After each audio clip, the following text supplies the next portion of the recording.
Jag heter Erik. Sorry, you must be a Swede. Well, then maybe we should practice our English. I've been dreaming about this moment since I was a boy. Finally, making the journey to America. What brings you to the land of the free? Opportunity. That word draws many of us Norwegians as well. I go to help my uncle. He is a homesteader in the great west of the United States. In fact, throughout my uncle's journey through America, my family and he exchanged letters, and my father thought it fitting to give these American letters to me as I journeyed across the Atlantic Ocean. The ship leaves soon, but perhaps we can pass the time by reading some of these letters. Now, the most recent one we got described the great success of his first harvest in Iowa. It is from last harvest in October of 1866. Brother Anders, the Lord has greatly blessed us in our first harvest, and ne'er have I been so satisfied with reaping wheat. Our fruits came with great labor, however. First, the trees and their stumps had to be removed, and the timber from the felled trees I carved into posts for the cattle's pastures. However, I realized I had no means of placing the wood into the ground. I went around and searched for a spade. Luckily, an elderly Scotsman to the south of Lime Creek lent us his tool. For its use, I offered 2 days of labor. I felt it necessary to exchange my honest services for his generosity. Now, next in the process, I removed the dry prairie grass, which revealed untouched rich soil beneath. In total, only 30 of our 40-acre homestead could be used this year. However, a combination of steady rainfall, rich soil, and good seed led us to an incredible surplus. Signed, Ole Holt. Now, being a Norwegian, he was a bit optimistic about that. In the same letter package, we received a message from my aunt describing the decline of my uncle's health. Following that harvest in 1866, the farmers decided to thresh their wheat into flour to sell. And none of them had any machines, so they went into town where they found some men.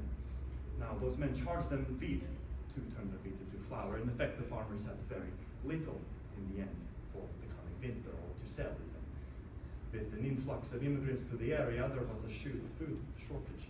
Seeing this problem, the government offered a great sum of money to anyone who would go to the border or to a river to collect the necessary food stock for the winter. Now, my uncle was the only one in the area who volunteered, and after making the 200-mile journey on the way back, unfortunately, the roads were in very poor condition from rainfall.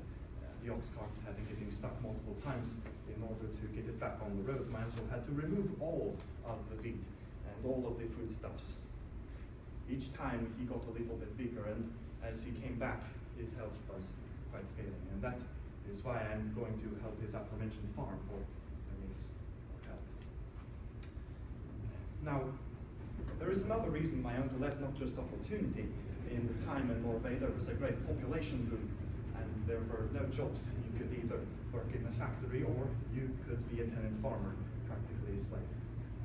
When they crossed the Atlantic, they came to Wisconsin, where they encountered many other Norwegians, seeing it as home.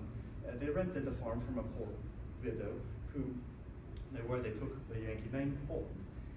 Now, at that time, it was the Great War between the states, and my uncle got called into service. He wrote us a letter that truly described his patriotism.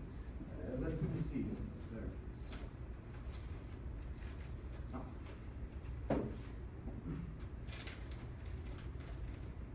Brother Anders, not so long after arriving on this soil, my country called me into service.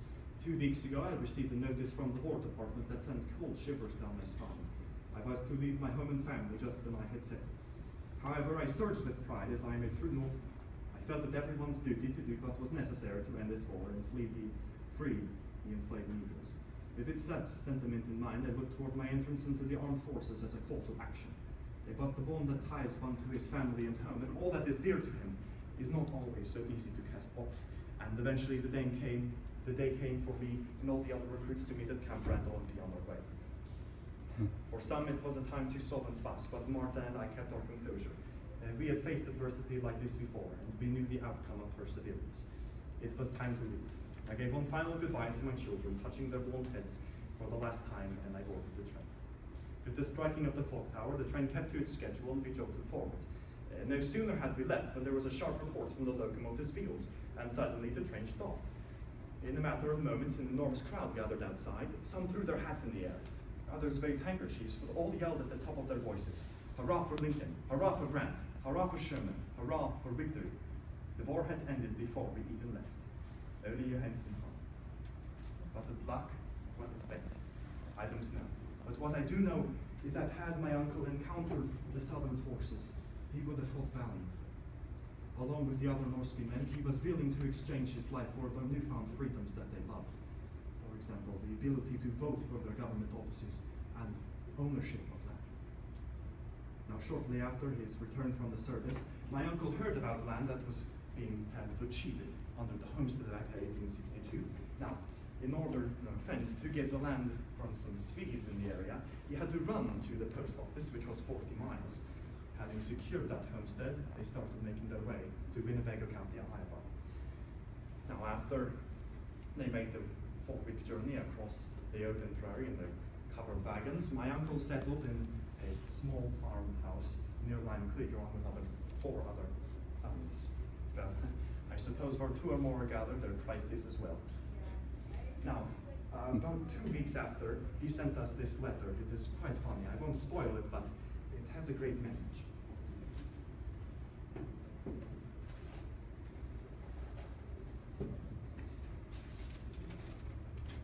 It is dated the June 8th of 1865.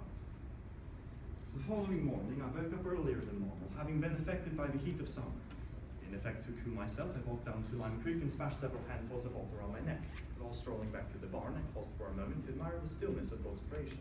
No sooner did I damn that quiet, for I realized our herd had disappeared. Quickly, I called to Nels, and we began searching for the cows and the sheep. First, we ran into Forest City, and after an hour of carefully scouring the community, Nels discovered multiple tracks heading northward. The cattle were going back to Wisconsin. Apparently, the beasts were not pleased with their new grazing land, so on foot we made our way over the same trail we had taken only 2 weeks earlier. Along the way, we found an old Yankee farmer who had seen the herd pass by. And hastening our pace, we eventually caught up to the cows, who were casually munching on the long yellow grass. One of the calves, named Seeger, trotted over to me, gently moved and licked my tongue. And my anger and frustration melted away. Nels and I began to laugh. The trek back to Lime Creek made the total journey over 20 miles. Enough time for me to contemplate what I think God was trying to show me. Those 4-hoofed creatures decided to return to their home after encountering a strange new land. I too longed for my old farmland in Norway, but just like the animals, I have work that must be done, and going back is not an option. Or we will. Truly a story that can bring a smile to anyone's face, even a fin. But there is truth in it. Perhaps Ireland is Norway as well. But as my father says, Eine Haare in game. The road has no end. So